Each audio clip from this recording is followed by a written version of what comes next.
Afternoon, Hey Thomas. How are you? guys. Hey. Hey Mike. This is a very special episode. We have with us the writer extraordinaire Joe Lansdale.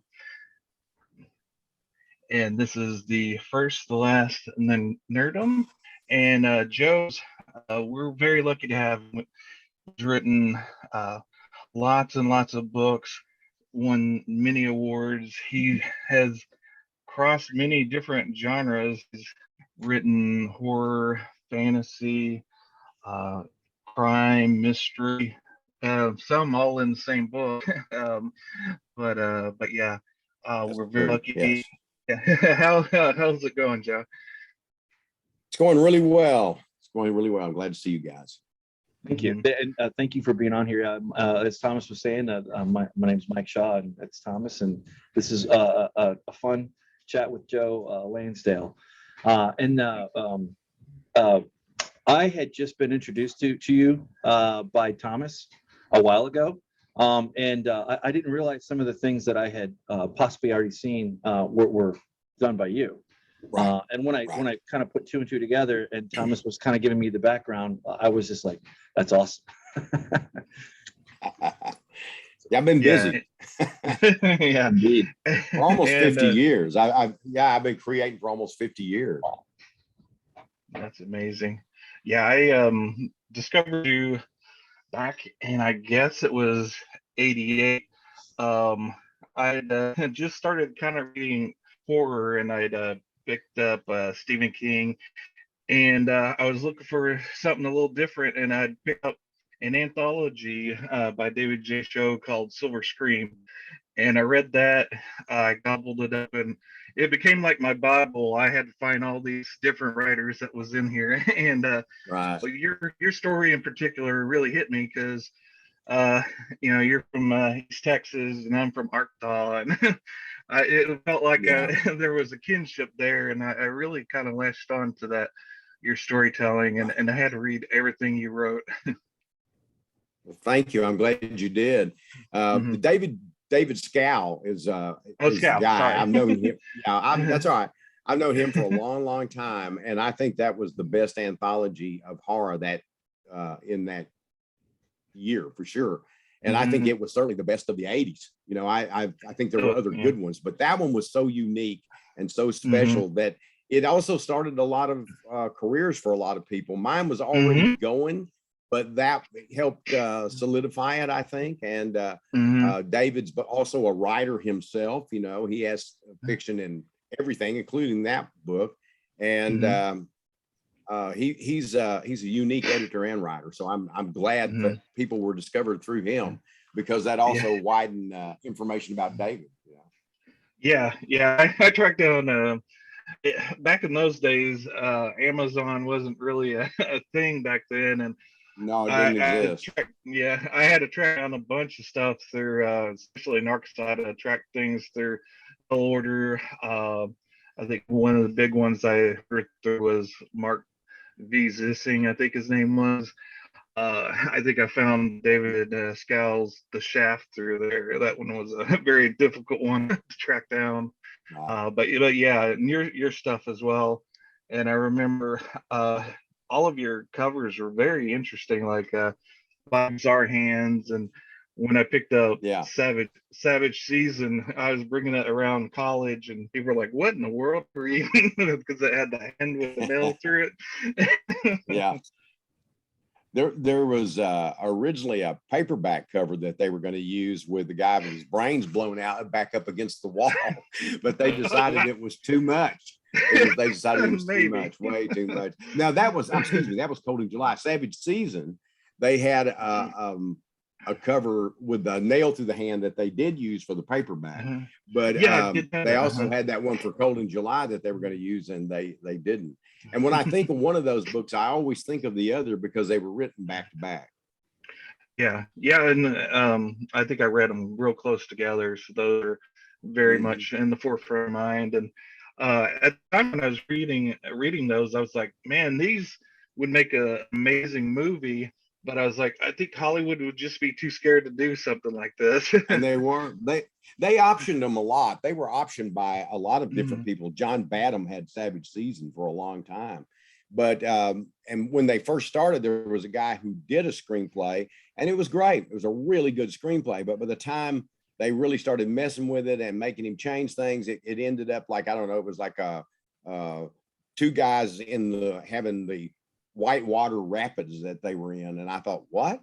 And that never got made, and I was glad, because I think I felt like that Badham optioned it because he felt like it was different and that it was a way for him to do something different. But as it got closer to time, either he got scared or productions got scared, and they said, no, we need your usual approach to film, which was a good approach. But I think he was looking to do something different. That I think somewhere along the line, people, lost faith in trying to do something different. And then Two Bear Mambo was optioned. I wrote a screenplay for that never got done. And so there were a lot of interest in Happen Leonard over the years, but nothing happened until the TV show. Yeah, and it's a great TV show. It died too soon. With only the 3 seasons, but those people out there that are interested, it's on Netflix now, and you can catch up on all 3 seasons. And then it is sad that not too long after the co-star passed away untimely as well. In that, Michael K. Williams, yes. Yeah, he did. Yeah, great guy too. I mean, that was sad. And absolutely. I didn't know him really well, but we did talk on the set and all, and I got to know him enough to know that I really liked him. I thought he was a good person. And, James is too, that played Hap, and all those people I knew really well from the first season. And, Doug Griffin from the second, third season, who played Charlie, is a really fine actor and a good friend. So, it was sad. It was sad that happened, Yeah, and that's another great thing about the show, is that the relationship between Hap and Leonard it's such a magical, and the actors were able to portray it very well. Bring it to life. I was worried about that. Because a lot depends on that. Yeah, and in some of the past interest in him, it always got to be, does he have to be gay? Does he have to be black? Does he, do they have to say this, or do they have to be like that? And so I thought, oh boy, I'm going to get a bad deal here. But by the time it got to Sundance, and Jim Mickle and Nick D'Amici and Lowell Northrop, who was my co-executive producer, it was pretty close to what, I wanted it to be. I mean, you're never exact. If you're the creator, you go, well, why would you change that? Or if you're going to change something, change this. And I've always told people, I say, I may not write the world's greatest dialogue, but I write the greatest dialogue for my characters. And so sometimes when they change the dialogue or ham it up, and sometimes they think they're writing folksy dialogue and they're just writing hokey dialogue. There's a difference. Folksy can be hokey, but it has an intentional hokiness about it. And then there's just hokey. Audiences, you're right about that. I agree with that wholeheartedly. There are times like where there's the uncanny valley for suspension of disbelief, like where you're like, you're not going to talk like that, or that was too much, or that was too little, or whatever. And it's like that kind of sticks out like a sore thumb when they do that. Right. And it's not that in dialogue, be it Elmore Leonard, be it me, be it George Higgins or whatever, it's not so much that people actually talk like that, but you give the illusion that they talk like that. And it comes from real speech, no doubt about it, when it's really good. But Raymond Chandler, man, that dialogue is magic when Raymond Chandler. He's my favorite dialogue writer. But is it real dialogue? No, it's very clever, it's very smart, it's very interesting. It's not like real people when we stutter, we stop, we wave our arms, we go over here, then we go over there.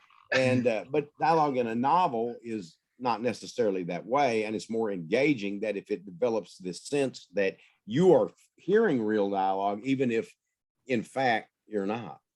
It's true. Yeah, maybe that's why people, like, when they misremember a movie, there's the collective speaking of Oz and Ons here, right? They had that misremembering a word or two or a line or two. I think one of the famous one that comes to mind is Luke, "I am your father." I don't think he says that. It's like a lot more shorter and truncated than that, but it is interesting. Yeah, no, it is, or they make up things. It's like in the Casablanca, he doesn't really say "play it again, Sam." He says "play it, Sam." Oh yeah. And but it became "play it again, Sam." So we think we remember things, but nonetheless, the idea is to give the illusion that you're hearing something that people would really say. And dialogue is one of my favorite things to write. It's one of the things I'm most interested in as a writer. And so you try to find that path where you're not copying other people's dialogue, but that you learn from them. I learned from Raymond Chandler. I learned from Hammett.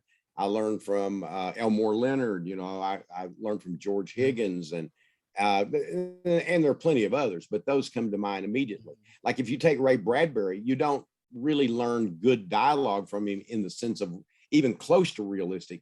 It's all kind of a metaphorical dialogue, but that's unique too and very interesting. And Bradbury's just, what his strength is his prose. He's just got beautiful prose, and his insight into things that he could put together so what seemed like simple in a short form. And so you learn different things from different writers, and Bradbury was one of the writers that I learned a lot from too, but not the same thing, not dialogue anyway. And not really even characterization. He wasn't strong on that. What he was strong on was the sound of the prose and the kind of unique ideas that he had. He was an idea writer who could express it beautifully. There are a lot of idea writers that the idea is interesting enough, but they're really not that interesting in the way they do it. And then you have some writers like Richard Matheson, who has a more direct form of prose, but he's fascinating too, because it's a really accurate form of writing, because it really pins things down. It makes you visualize it, and yet it seems like, oh, there's nothing there, but there is. Those kind of writers write on water. They're hard to hard to copy. If realistically, you can make something sound somewhat Bradbury, somewhat Chandler, but there's just something really unique about their own voice that you can't capture and shouldn't. You should learn from them. But that's kind of a little bit indirectly an indirect answer about what we were talking about. But anyway, I just got off on that because I couldn't help myself, because I really like those aspects of writing. Oh yeah, and I really enjoyed your dialogue, and I think one of the things that I come away with is like real strong sense of characters, and I guess that's built through your dialogue and the interactions that people have. Yeah, right. It's not exclusively built through the dialogue, but is it proportionately? I think it very much a factor. It's also built through how people respond to them, how people remark when they talk to them, how people I think take what they do, and how people will do things in response to Hap and Leonard. So to me, character should be that way more than just big chunks of explanation. And I think a lot of beginning writers make that mistake. They have these giant chunks of explanation about the character, and sometimes you need more, but a lot of times it's better to let it be revealed through the dialogue and through incidents rather than having big chunks. That, like I said, there are exceptions, and even writers who are wonderful writers can also sometimes do that masterfully. So it's not that it can't be done or shouldn't be done, but it should be done minimally. I'll say that, and I think that's true of most things. Yeah. And in preparation for talking to you, I picked a couple books that I'd been meaning to read, but hadn't got a chance to. I read the Bottoms, and that starts out amazingly, and it's not much dialogue. It's just the two kids getting lost in the Bottoms and finding a dead body, and that's a wonderful beginning where it just totally pulls you in from the beginning and keeps you through the whole thing. Yeah, well, there's a kind of hidden elegance in really good work. Like when you read Ernest Hemingway, his prose is so deceptively simple, but it's just brilliant. You know, he can paint. It's almost poetic without you realizing it's poetic, because it seems like just straightforward telling, but it isn't. It isn't that at all. Every word is thought through. I mean, you might quarrel with one or two or something because, you know, you have your own take on things, but he's unique. And when you read F. Scott Fitzgerald, it's just gorgeous prose. It's just amazing. Flannery O'Connor had a more, she had a way of capturing that country Southern element better than any writer that I know, better than Faulkner. And she was a brilliant writer, and maybe the best of our short story writers, except she didn't have a tremendous amount of variation in tone, but that tone was so brilliant and unique to her. So, you know, you learn different things from different writers, and Steinbeck was a mixture of all those things.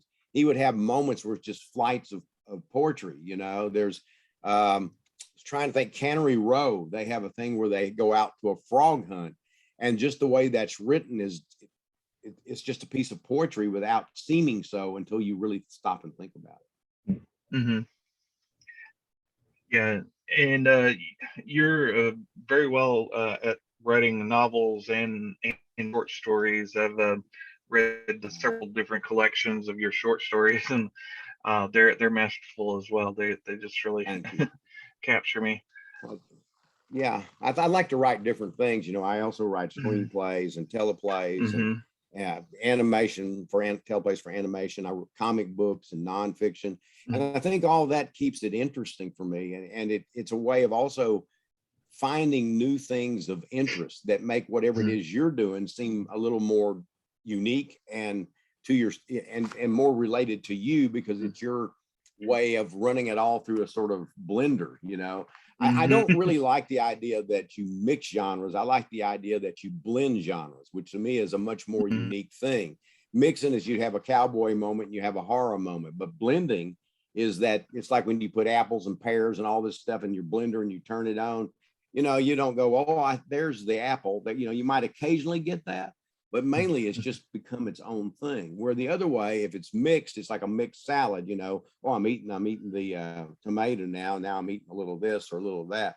But that's not the way I hope it works. Sometimes it might, but my intent is to truly blend it. And I never stop and think I'm going to write a horror Western.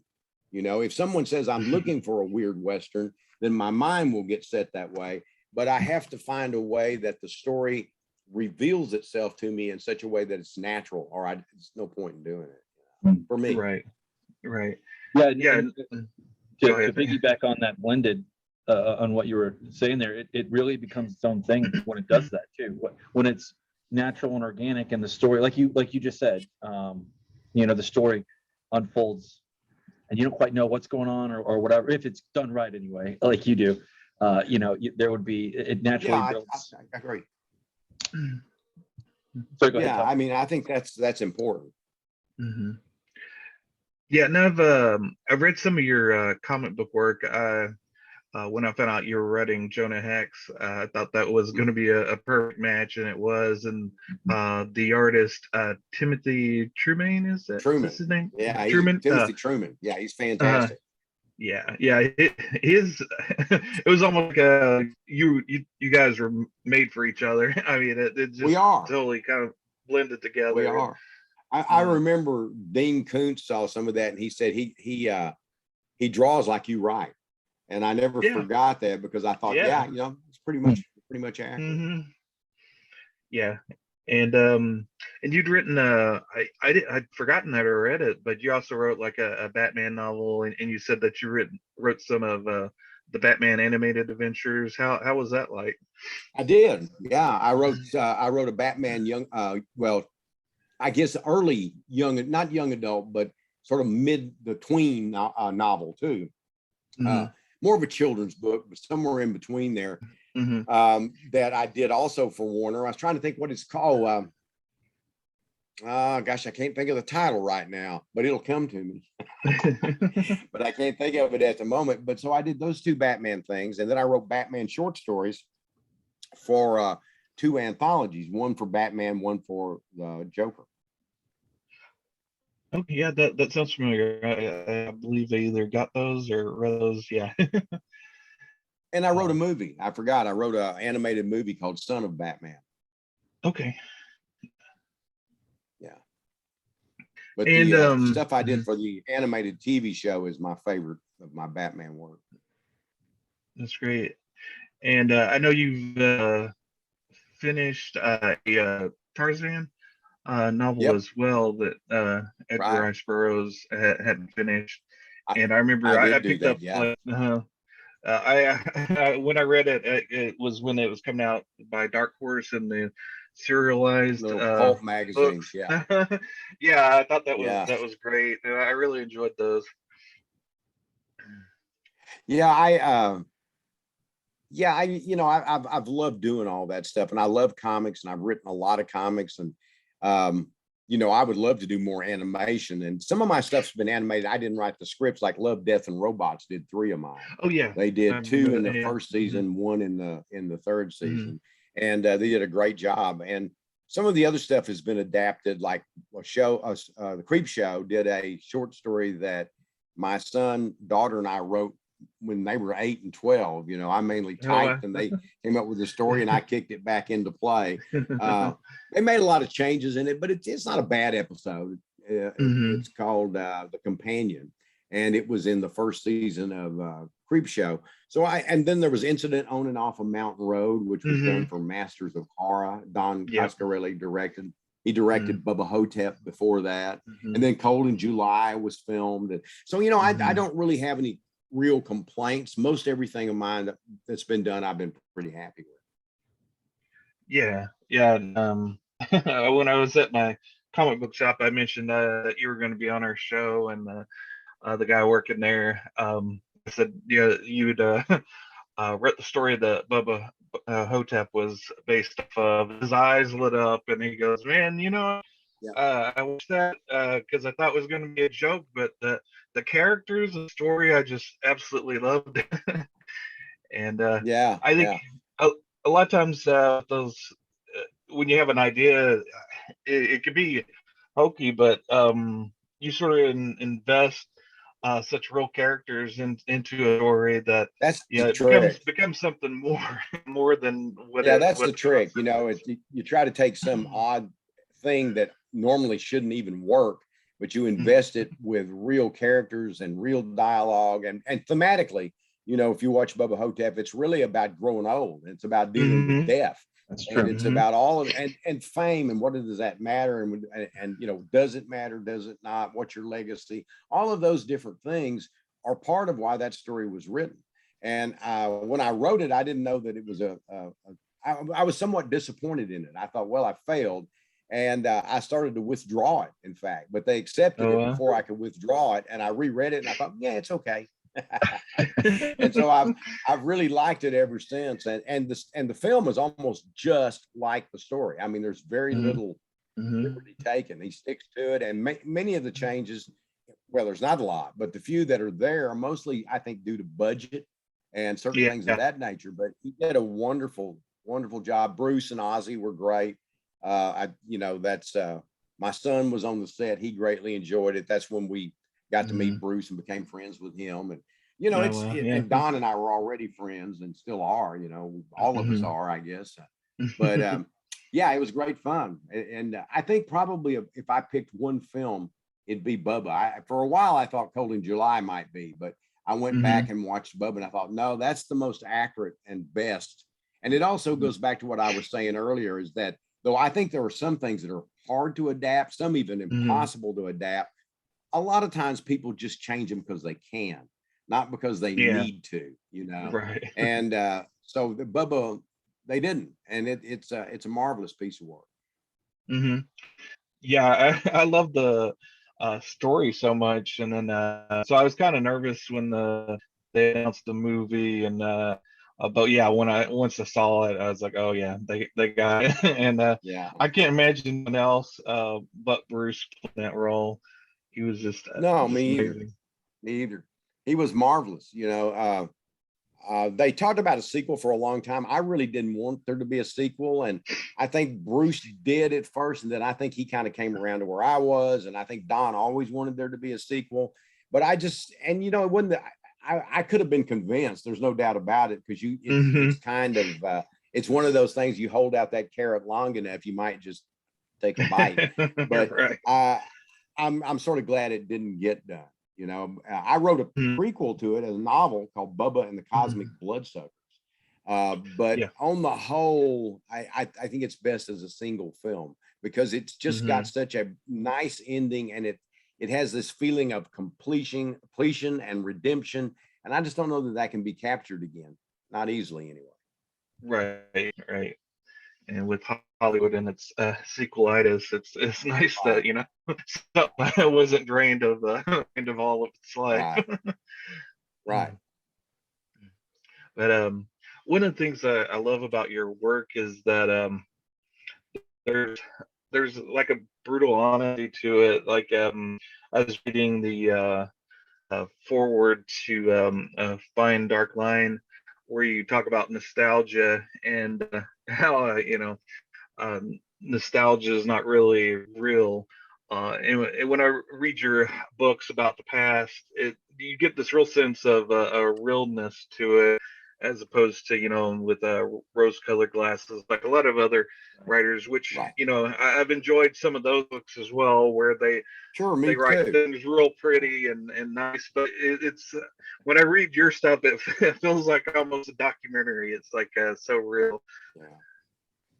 Well, I think there are a lot of things about the past that are just wonderful, but the problem is a lot of the past is our memory.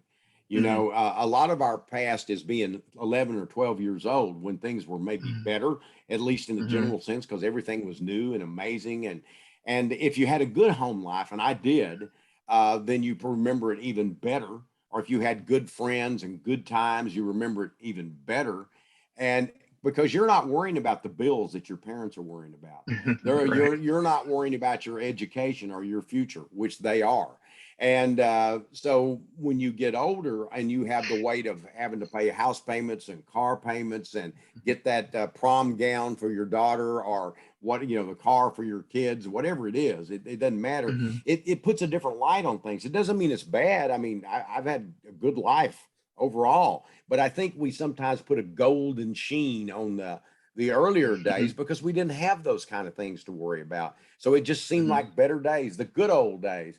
But in the 50s and 60s, if you were black or you were gay, or even if you were female, those days weren't quite as good, especially if you were a young upcoming female that hadn't already been into that culture and accepted it. I think that it could be a very daunting and not particularly wonderful place.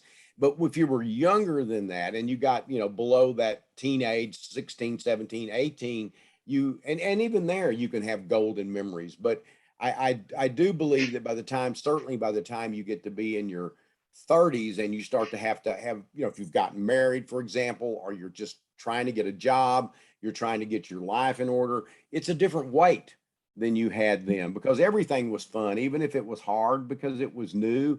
And you always felt you could walk away from anything. And you felt that there were all these roads that you could take. You could go left, you could go right, you could go in the middle, and then there were roads off of that. But as you get older, those roads begin to disappear because there's only so much you can do in a certain amount of time, and you have less Yeah. time. So I'm 70 right now. So if I decided, oh, I'm going to do this, there's a lot of things I could do. Uh, I'm fortunate, and I may have more roads than some people my age, but I don't have all the roads I had when I was even 40 or 30. Mhm. It changes. And so I Mhm. think that's another reason that people start to feel that weight.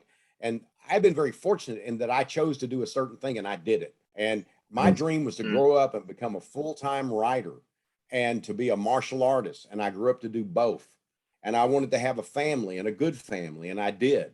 We still have. Mhm. And I married the right woman the second time. And so this is what, that I think it's how you look at it. So I always tell people, if you can do something and you can afford, say you want to go to Italy, go. Don't wait. I'm waiting for retirement, because you may be too Right. damn old to do it, That's or right. too damn tired, or you may not have the finances to do it. Yeah.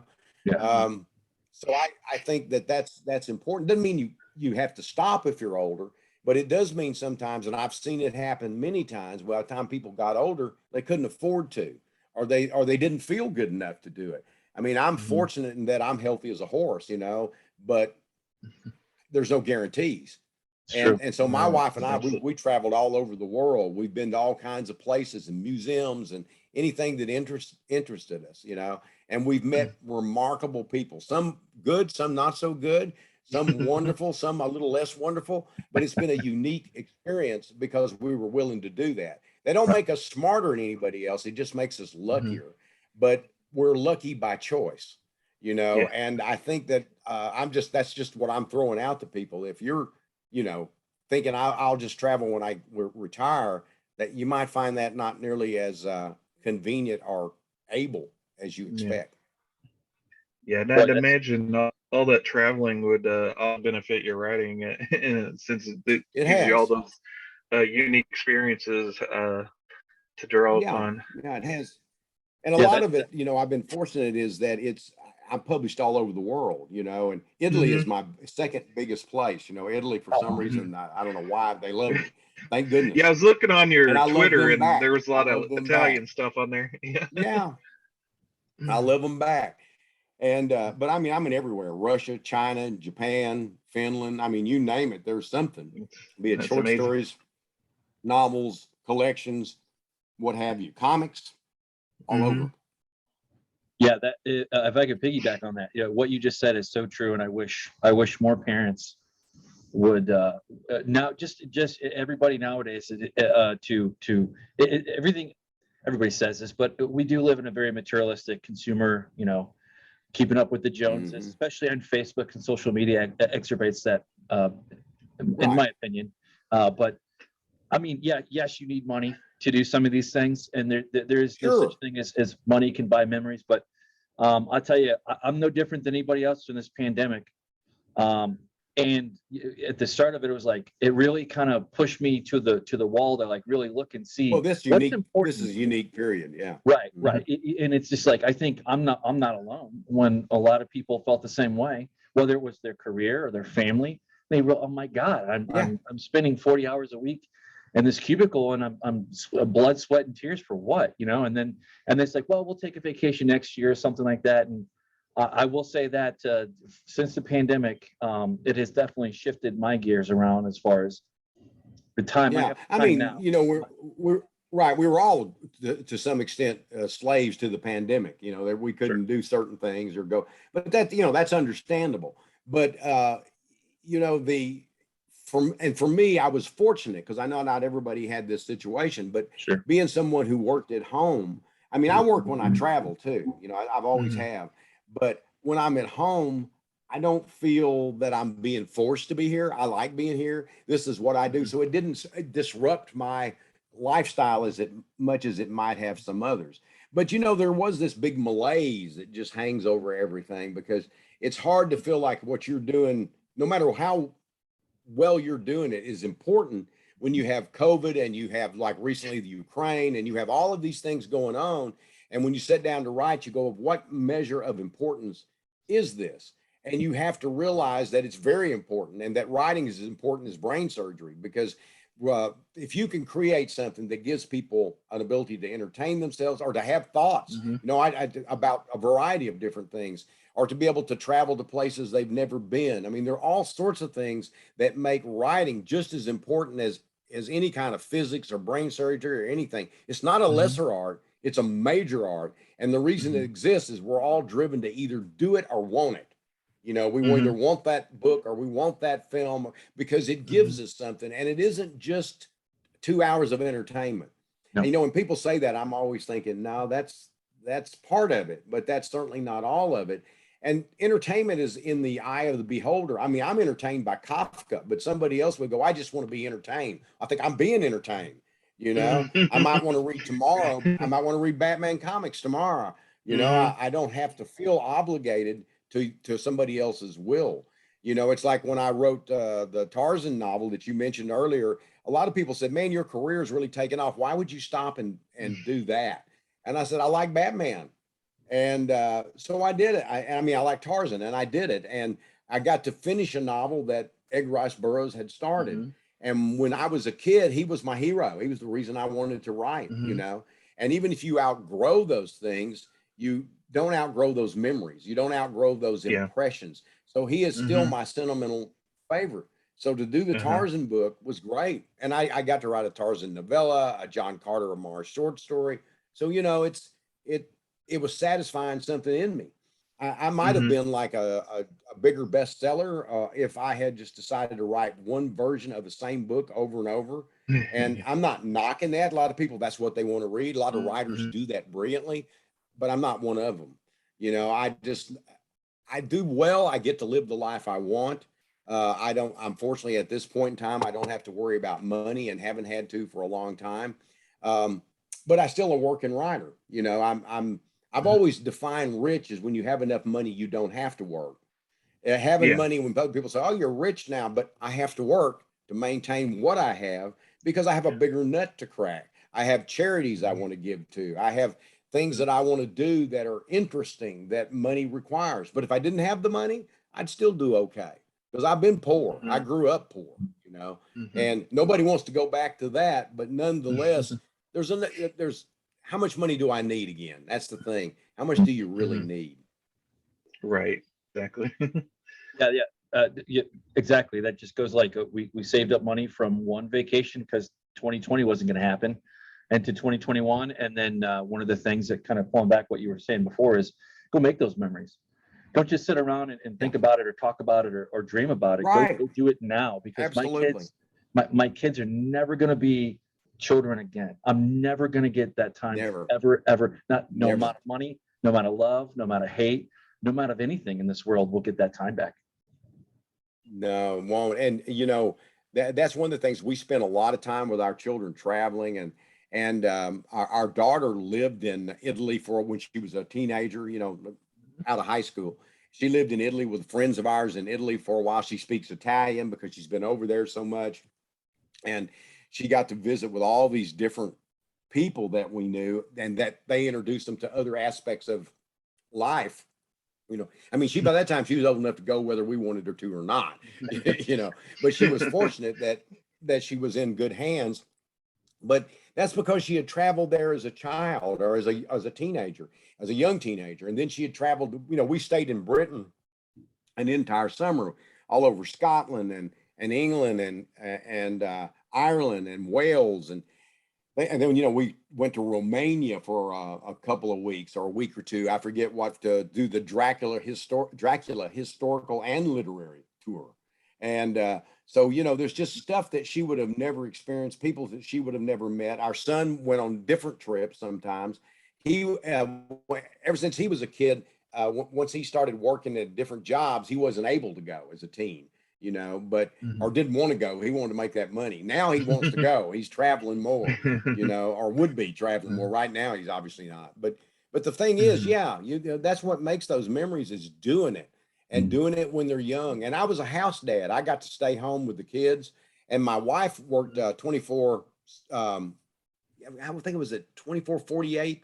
Anyway, she worked for the fire department, and so she was on part time, and then I mean for a couple of days, and then she was off, and so then she was there too. So they got to experience both of us. We were fortunate, and I was writing at the same Mhm. time, you know, and it was Mhm. tough.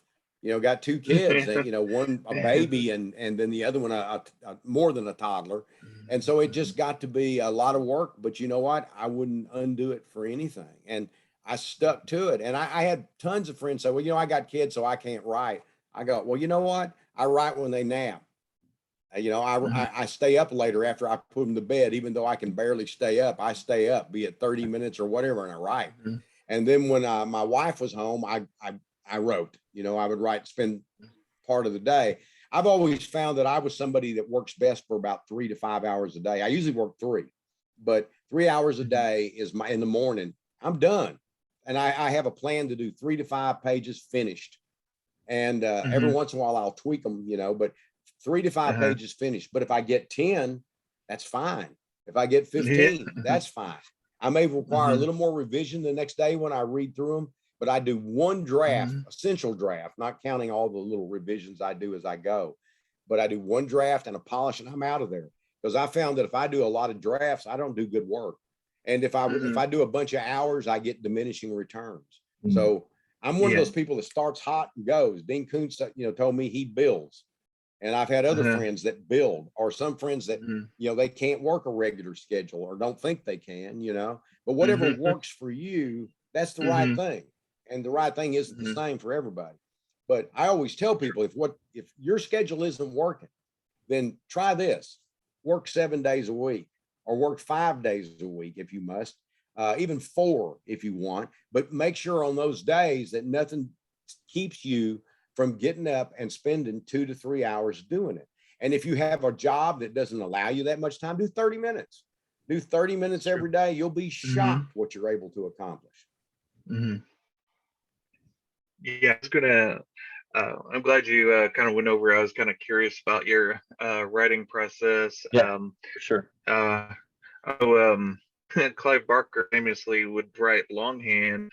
I don't know if he still does that now, but are you at the computer doing all your writing? I write at a computer. Yeah. When I travel, I take my laptop with me. My handwriting's so bad, and my fingers have been through martial arts, have been cracked, broken, and all that stuff. So handwriting, it's why people say, how come your signature changed? Well, that's why.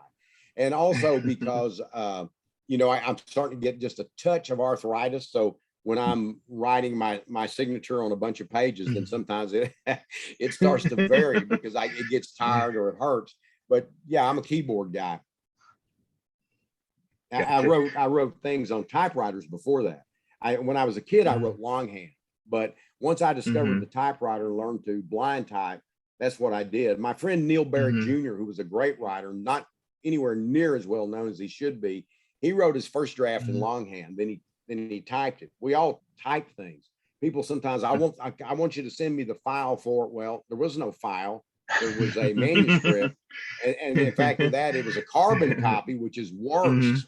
So sometimes, you have to go through a real deal to get things like that done, because I was on a typewriter until the middle 90s. Yeah, I think I was right on the edge there. I started on a typewriter, but quickly went on to computer, and yeah, it's a huge difference.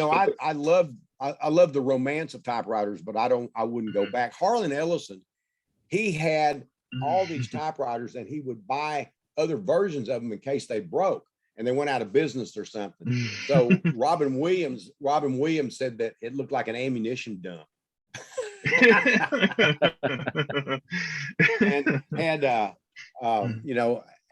Even if he'd have lived another 50 years, he'd have never used all those typewriters, or even a portion of them, but I've moved with the times. I remember a writer, and I won't say his name because I think he was an idiot, but he once said, you don't want to go to a computer because that's just one more thing between you and the word. I thought, well, how is that one more thing between you and the word? When people were doing chisels and hammers and they moved to longhand, or longhand moved, wasn't that one more thing between them and the word? That's just the stupidest thing I ever heard in my life, And I just thought, my God, what a mental menace to be telling people that as a writer, because there's nothing between you and the word except you. Yeah, You either put it down on a piece of paper, and if you like to write longhand, I'm all for it. You do it. Yeah. And if you like to write with a typewriter, more power to you. But don't come up with stuff like that because you don't want to switch. You believe yours is the only way. I mean, you may have a reason. My reason that would be, if I was that, I don't want to. But I wanted to change. I had a hard time doing it. I really did. I used to lose manuscripts, everything. I'd delete them. It's terrible.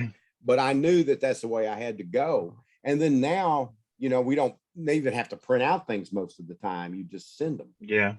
And it's an easier world than when we used to type them out, make carbon copies, put them in the envelopes, mail them with return postage, and wait for them to come back. And you didn't know whether they got there yet. And then they could always lie to you and tell you, no, I didn't get it. There was a book company that one of my editors worked at, and it was had a long sort of, I don't know, kind of a processing table, I guess is what it was. And he said they would get tons of manuscripts. And at the end of this processing table was a furnace. Instead, every once in a while, they just push them all in there just to get caught up. Some people go, where's my manuscript? Did you read my manuscript? Oh, no, it never got here. Yeah, You know, terrible. that's true. That's true. That's the worst thing you can do to a writer, you know. Oh God, I can even imagine the level of patience that we lack today to physically wait that You know, long. most people self-publish because they don't have any patience. Now, the markets aren't what they used to be. I mean, I guarantee you that. But a lot of self-publisher people, well, I got it written and I just decided I didn't want to go through all that. Well, you know, okay, you know, go ahead. But most of what you're going to end up doing is selling, you know, copies out of the trunk of your car to your relatives. And there are exceptions to that. There are people who've done self-publishing, and I've done some, but I have a name established now. But when you just start out, you're better off with the major companies. And I think that there's a middle ground of company that's growing now that can pay. They don't pay a ton, but they can pay you. They can publish you. They can get you out. And I think that's probably the future of broader publishing, because all the other houses are buying up one another. And it used to be that you had like 100, 200 houses that you could go to. And now you don't, you know, you have like 3 or 4, 5, maybe. And then a few just under that. And then after that, if you're lucky, you can find a small press or something. But it is terrible. And there was a thing called the monopoly law where you couldn't buy up everything like that because it was competition. Because they talk about capitalism, but capitalism isn't really supposed to be about buying up everything. It's supposed to be about competition. And so, you know, that's the thing. There's no competition if you own everything, like Amazon, you know. But Amazon's one of the greatest business models ever, and it's also one of the worst because like I sell more books because of Amazon than I ever did before Amazon. And you know, my sales rocketed when Amazon came along. But on the other hand, you know, there's that negative side of it too, the owning everything. So, you know, that's what I say. It's a trade-off, and unfortunately, it's not a fair trade-off.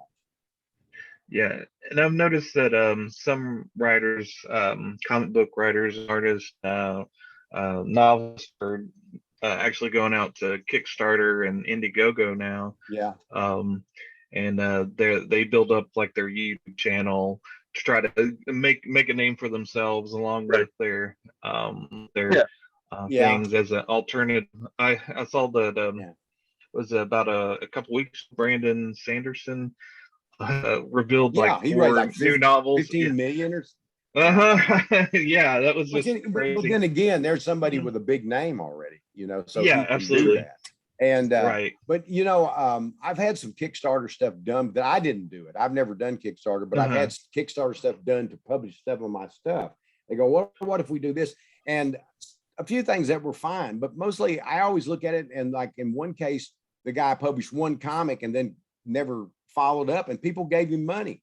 So I'm not happy with that, you know, because my name was attached. And so I'm real leery of Kickstarter unless maybe I'm doing it myself, but I've never done it. Yeah. And so I'm not opposed to the idea of it. I think the idea of it's cool, but I think a lot of people have taken advantage of it and just pocketed the money. Yeah. There's new paradigms too, where one of my favorite authors, more modern, is Craig Allinson. And unfortunately, good or bad, I'm not really commenting on that. I just enjoy reading his stuff and enjoying his stuff. He is pretty much locked into Amazon, you know, Audible, Amazon, like that. They own that stuff, lock, stock, and barrel. And I don't know how I feel about that. I guess it would depend upon, as long as he's happy and he keeps writing and doing what he wants to do. That's all I want, you know, like, and that's not even, you know, I don't weigh in on any of this equation, but I hope he keeps doing what he does. I hope it's a passion. Well, I hope it didn't get burned out. I have some stuff in Audible. Yeah, I have some stuff in Audible, but I own it. Right. And it has like an ending to it. And there are other things when you like, I'm with Knopf and Vintage. They're now under Random House. Like I was saying, everybody buying everybody. But they have the rights to those, and I get paid royalties. I get paid ebooks, and if they do an audio book, that's usually done separate by my agent, so I get, you know, paid whatever there is to be paid. But the thing is that they own your books in perpetuity as long as they're in print. And with ebooks, what is in print? What does that Yeah. mean? With ebooks. So I've Right. gotten, and the same way with my press, Mulholland, and I love those guys. I mean, they've all done well by me in one way or another, especially Mulholland. But I'm starting to redo some of my own stuff through Pandi Press, which my daughter and her boyfriend Jonathan Levitt run. And I'm sort of doing a little bit of that. I do Subterranean Press, which is a smaller press. I do other places like that. Because there's sometimes I just feel like, you're just pissing down a rat hole. You're doing all this stuff and you're like a hamster on a wheel. Right. It's just the same thing over and over and over, and I've been fortunate that I've had good agents in for my literature, and in the last 10 years or so for my film, or last 8 years, whatever it is for film. But still there are limitations. Like Hap and Leonard, I can't make another film. I can't make another TV show unless Sundance, or AMC, who owns Sundance, says, yeah, we're going to do another show. Otherwise it's dead forever, because I own the film. I mean, I own the literary rights, but they own the film rights. Right. I can, and I own like the comic book rights, and, certain things like that. But that's stuff that's changing because the markets are changing. People are getting more where they can carve out certain rights and own certain rights. And it used to not be that way. Yeah, and if somebody bought like the Hap and Leonard series, and one of those characters appeared in another novel, they got that one too. That's not yours anymore either. And I didn't know that. So I mixed some of my characters over. And so, I had to get a carve out on Cold in July. But a lot of that stuff, they can be really stubborn about it, not because it matters to them, but just because they're dicks, and they like the power of being able to control something and not have anybody else have that opportunity. So I've learned a lot. I'm trying to direct a film that is a script written by my son based on a novella of mine. I'm trying to move over into that area. Nice. I think I may never get that opportunity. There's a lot of interest in me doing it, but you know what I need a lot of? Money. Yeah. Because you got to have money to pay for the actors, to pay for all of the things that make a film. So that's where I am on that. But I'm wanting to take more control of these things because I do think things are changing. But it's really hard for new writers to do that. And I think new writers need to still try to turn their eyes toward the big publishers that already exist, unless they've just got some wonderful small press publisher. And every once in a while it happens, somebody will do something small press and it'll take off. But if it's like winning the lottery, it's not likely to happen. That it does, but it isn't likely. I wouldn't make that my business model and my plan forever. I had people, I did. I posted myself. I made money. You're wrong. Oh, okay. How much did you make? $500 last year. Well, I live on what I write, and $500 it's not going to be my. And it's not about being expensive. I'm obviously not a clothes horse, but I'm comfortable, and I put a lot of it back in case as you get older you may need more, and et cetera, et cetera. But the thing is that it depends on what you want. If you're happy with $500, $600 a year, then that go for it, jump. But that isn't what I wanted out of being a writer. I wanted to be a professional writer. When I was 4, I just wanted to be a writer. I didn't know what a career was. But by the time I was a teenager, I had begun to understand what a career was, and I knew that's what I wanted. And that's what I got. That's amazing. For sure. That's awesome. Yeah, and we're very grateful for it. Yeah, for sure. Yeah, I am too. I'm more grateful than anybody else. Yeah, listening to you talk about writing and publishing and a business model and whatnot, what kind of comes to mind is that perfect is the enemy of good enough. Whether it's the 2 or 3 hours you can get, or half hour or 15 minutes. I think the point is just to start it. Just start it. Yeah, I told my daughter one day there's a lot of unpublished perfectionists. It's true. Because you never get perfect. There's no such thing as perfect. Right. You get it as good as is humanly possible. And you know what? The next day you might have been able to do better. 10 years from now, you might have been able to do better. But what you got is now. And that doesn't mean you throw it over the fence or put a sack over its head and screw it for old glory. It means what you do is that you do the best work that you possibly can. It's the best you can do at this moment in time. That's all you can hope for. Right. Yeah. And I guess you have to know when to step away too. Like, I guess you could tinker at it. You do. For You have to know that you've done all you can do. And sometimes even if you keep polishing it, you can polish the good right out of it, you know? Yeah. So you don't always know. I Mhm. mean, I never would tell anybody to do a half-ass manuscript, and that's not what I'm saying. But what I am saying is there's no such thing as absolute perfection. And there's a point in time where life is short. and you have to have some faith in yourself. You know, Sure. confidence and faith in yourself are two of the most important things Mhm. about being a writer. And the other one is being able to sit down regularly and do it. Talent doesn't work nearly as good as hard work. Talent makes Yeah. that better if you have it. But I know some people that are almost talentless, and yet they worked hard enough to gain some talent Mhm. and, you know, succeed. And I've known people with tremendous talent that just didn't have any, you know, work ethic. They didn't have any discipline. Yeah. They're always waiting for the muse. I'm waiting for it to strike. That's horseshit. There is no muse. You're the muse. If you stop and think, I mean, some people believe in some supernatural thing. I don't. And if you do, good. Mhm. But the thing is right. that you're the muse. It's up to you. Mhm. You're your own muse. And the muse Do you needs ever to show find? up.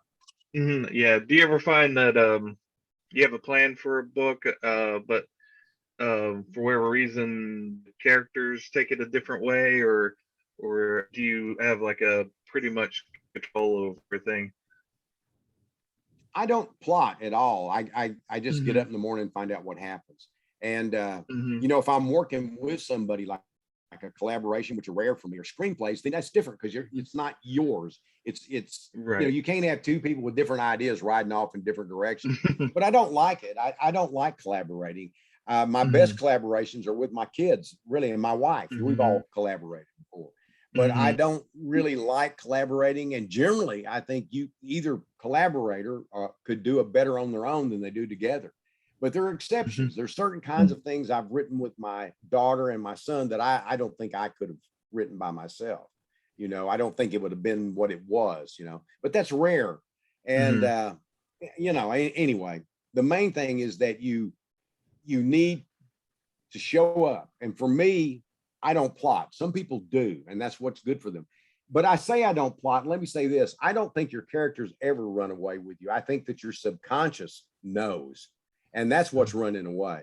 And I think too Gotcha. that if you don't plot in the natural sense of sitting down and doing it, that your subconscious plots it if you've ever learned to turn it on.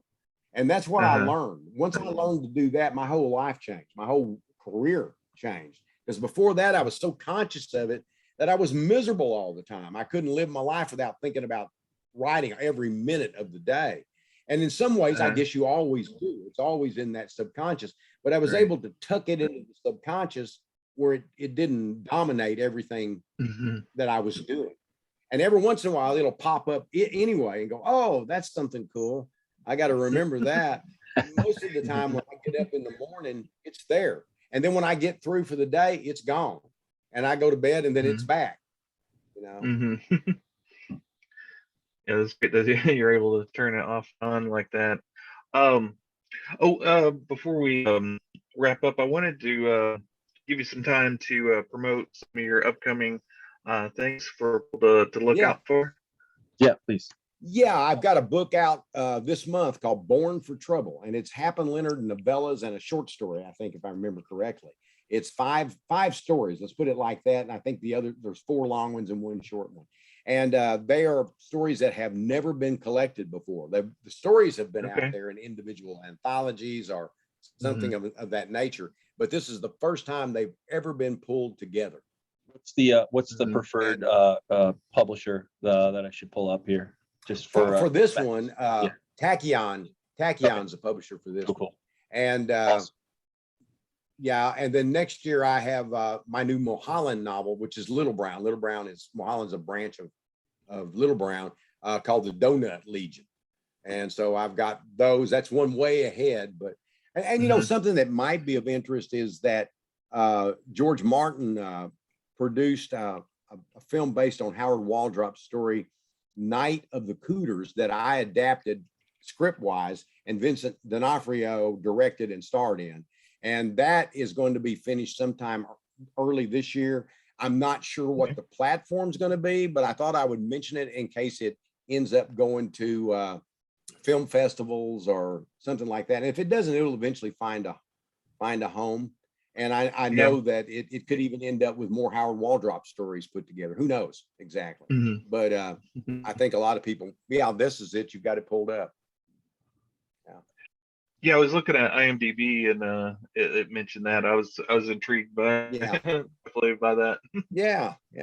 I'm not, like I said, I'm not sure, and I don't know if George is sure yet either exactly what format it'll be delivered in or where it will be delivered. But it is pretty fun. I've seen it, and they're still doing special effects on it, and it's done in trioscope, which is kind of like rotoscope except better. Oh, okay.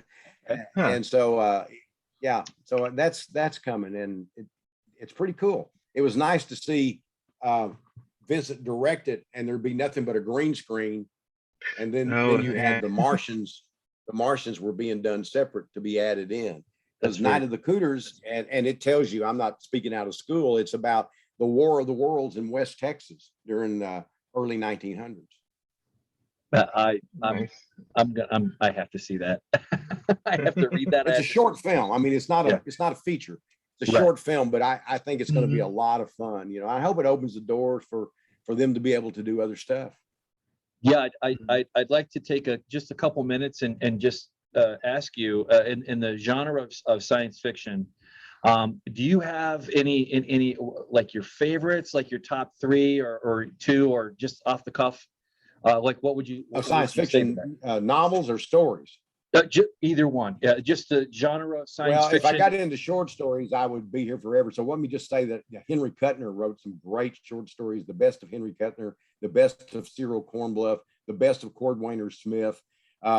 Neil Barrett Jr., if you can find his collection, he had more than one, but there was a big one done from Subterranean Press. Amazing stuff. But of the classic novels and things of that nature, I Fahrenheit 451 is a favorite. I Am Legend, which can be considered horror or science fiction. It's science fiction though, in its concept. And there's so many, they collide in my head. But it also, 1984 is still one of my, I think it's a killer. I love 1984. And I could go on. It's hard to, I think, trying to put 3 in perspective. It depends on the day. But those are, man, you can't go wrong with those 3. They're just wonderful pieces of work. And I agree. I think people are so focused on what's new, and that's fine. Some of those are going to be lasting too. But a lot of those things won't even be around 4 years from now. This stuff is lasting. Yeah. There's a reason for that. And there are older books than that have lasted. Yeah. What are your thoughts on like where, obviously we've had seen an explosion on the small screen, especially, and the big screen to a certain degree, but more on the small screen, like Amazon Prime, Netflix, all these places, they're buying up, they're buying up Altered Carbon, are the rights for it. They're buying up the Foundation, Asimov's classic stuff. They're dipping into this whole backdrop of stories that are endless. Do you see that continuing? I'll tell you what the answer to that is, it depends on how well those do. True. That has a lot to do with whether they continue. They may need to continue, but there's no doubt they need to. Sure. But if they do movies that don't do well, I mean, how many times have they tried to do Dune? And then most recently they have probably a more successful Dune than they've done. It's funny that you mentioned never Dune, a novel I liked, by the way. I recognize it as a classic and appreciate it, but I never liked it. Sure. I always found it tedious as hell, but I read it back in the 70s is when I read it. But there's so many, Heinlein wrote a lot of really great pieces, and he wrote some that maybe not so great. Right. But his short stories are fantastic. There was a movie made from All You Zombies, or All We Zombies. I forget the exact title. All You Zombies, I think is it, that Heinlein wrote, which is the greatest time travel piece ever written. And they made a movie out of it, but I can't remember what the name of it is, but it's damn good. What was that, the one that was just recent, like maybe within the last 10, 15 years? Yeah. Yeah. Was that I can't remember what the name of it. I think that's the one like where, and I don't want to give any spoilers away, but essentially that one character is essentially the entire story from how they, that's it. how they get there that to story, how they. if you read that short story, Yep, that's the I agree. beginning of all that. That's- And that's a- you know, you're talking about science fiction novels. I'll be honest with you too. My two favorites, along with those things, I listed as War of the Worlds and The Time Machine. Yeah, nobody's beat those. The Island of Dr. Moreau, The Invisible Man. And The Invisible Man's kind of a political novel in many ways, social political novel, which I like those aspects of it. You know, and Philip Jose Farmer, good God, I could get into him. I loved him so much, you know. He wrote some that weren't so good, but boy, when he was on. Lord Tiger would be a great example of an incredible. It's about a guy that wants to have a Tarzan character, so he invents a world that's like the Tarzan world and has a kid that's raised by apes, but he doesn't get what he expected. Huh. That's awesome. That's awesome. I mean, that's kind of the generalization of it, you know. Well, you mentioned and one of then my Tarzan Alive, which is really a science fiction novel that's supposed to be a biography of Tarzan, and he's supposed to have really met Tarzan and talked to the real Tarzan. And then there's the one about Doc Savage that he did that's done as a real, it's also fake biography, but it's really a novel. His Apocryphal Life, I think, is the name of that one. You know, Doc Savage's Apocryphal Life. Don't get me started, man. I'll be here all night. Well, you mentioned I'm the same way with and- crime fiction, horror fiction, literary fiction. You name it. You name one that I'm off to the races. Yeah, you mentioned Heinlein, and you've got me. You got me forever. Yeah. It's too bad. Heinlein, Heinlein wasn't my overall favorite, but he wrote some classics, and Sure. His short stories are my favorite things. I prefer short stories almost by everybody that's good short story writer. You know, if you're not a good short story writer, then I don't prefer it. But I've always felt that horror, especially, is better done in short stories. There are exceptions. There are great novels by Stephen King, and you know, you can name a number of them. But in general, most novels in horror, by the time I get midway through, my sense of belief fails. You know, but I read it in short stories, and you can be so different in short stories. You can be more experimental. You can, you can write all kinds of horror. It doesn't just have to be a ghost or a monster.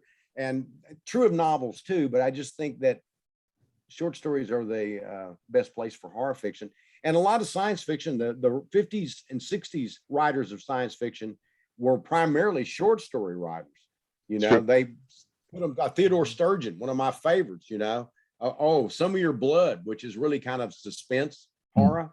It's not a supernatural, but Some of Your Blood is a brilliant novel by Theodore Sturgeon, you know. And A Boy and His Dog by Harlan Ellison. And there are all tons of Harlan Ellison short stories that are good. I mean, like you say, one starts feeding the other, and then I could be here a long time. Awesome. Yeah, no, I'd love to. Because I'm a voracious reader, voracious. That's awesome. Yeah, I grew up that way, and I know Thomas did too as well. There's just something that you can't. I don't care how great the story or how many awards it won or whatever. Nothing is going to be the first time you read something that grabs you in your own mind and using your mind's eye and all that. Well, I don't have to tell you that. Yeah, you're a writer. but there are also peculiar stories and novels that grow on you. That's and true. when you reread them, that better than you remember. That's and there's true. some you can't reread. It's best to just hold that memory because they date and they're not as good. But some of those ones I named, I believe all of those maintain their integrity and that they have impacted the genre. And I hate it when I talk to people and the greatest writer that ever lived, you know, was like 2 years ago. No, I don't think so yet. It doesn't mean they might not be considered in time, but the lack of curiosity about the field especially for writers amazes me. That they don't really investigate it and study it. When I first started out to be a writer, I mean, seriously decided that I was making that jump. I read every classic I could in science fiction, horror, crime, suspense. I'm sure there's some I missed, but I read, and in science fiction, there was a time when you could read all of it. It wasn't until the 70s that it got to be so much of it that it got harder and harder to keep up with. And by the 80s, impossible.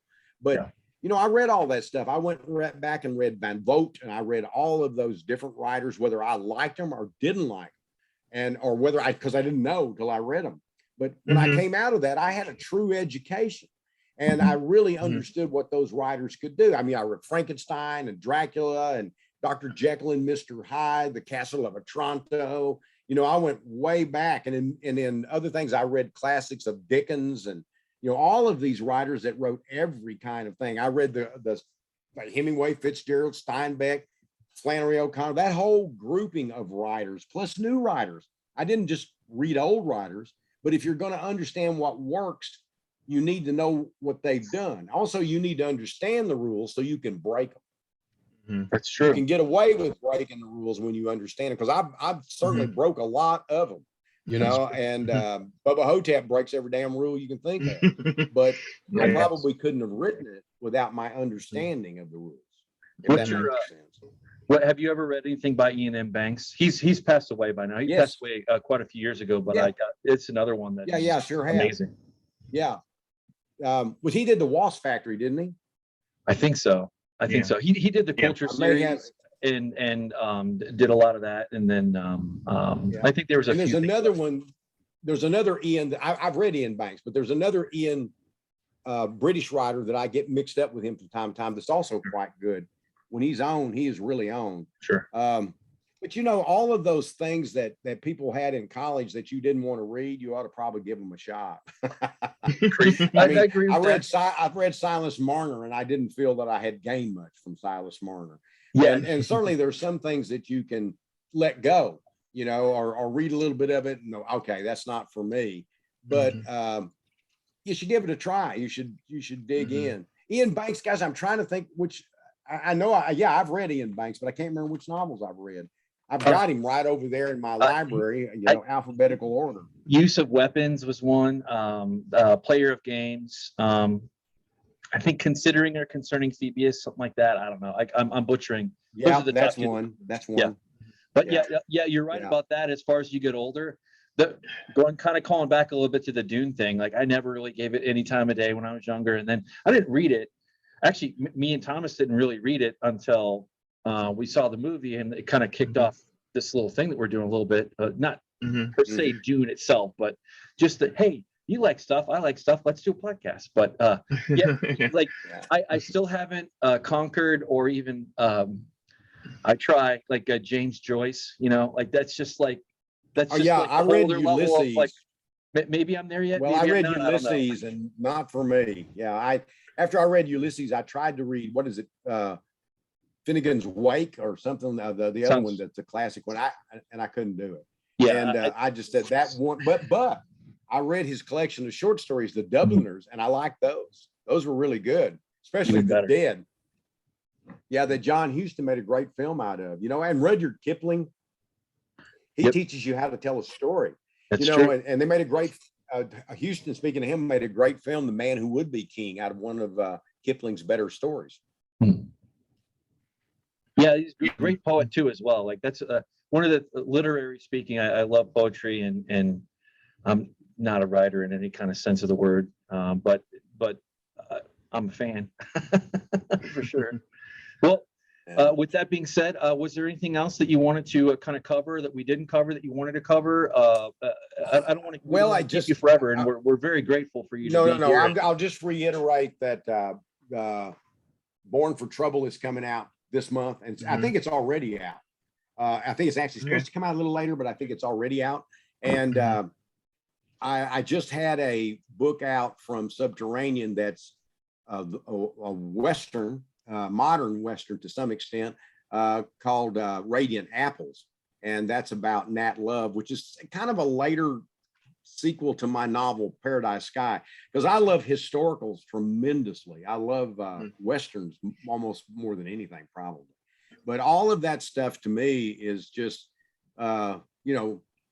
fun. That's what you're supposed to be. Do it well, do it fun, find something inside of it. So I got that one. I got Born for Trouble. And then later in this year, I'll have some other stuff. But right now, that's the stuff to concentrate on. Well, I don't want to speak for Thomas, but we thank you so much for coming on our little humble podcast and spending some time with us. This is just amazing. And I love it.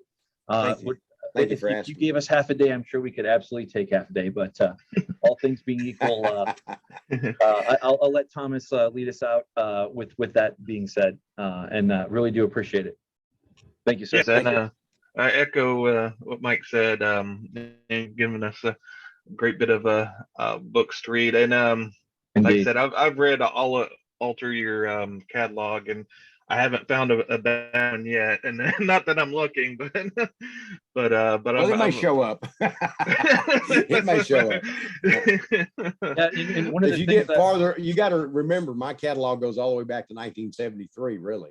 And Wow. those were nonfiction articles, but the very first fiction was in the 70s, late 70s. So I got a lot of stuff. So you'll find something.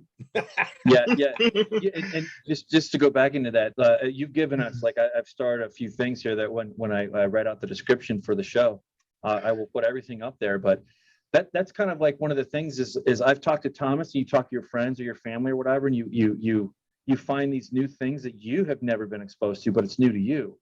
And when it's new to you, when it clicks, you can't, there's not enough gold in the world. Like, you can't, it's just something magical that you become a fan. And I love that. I love that. Yeah. Yeah. Take And care, that's guys. yeah. Go ahead. Yeah, Go ahead, it's Tom. great having. Oh, I was just going to say that. Yeah, that's kind of our goal for our podcast, is that it's all about exposing people to new things and sparking that interest. And we hope that we grow our community to the point where people contribute along that with us. And but yeah, it was great that you joined us, and it was great having Enjoyed you. it. Thank you. Thank you very much. Bye-bye. Thanks. Bye.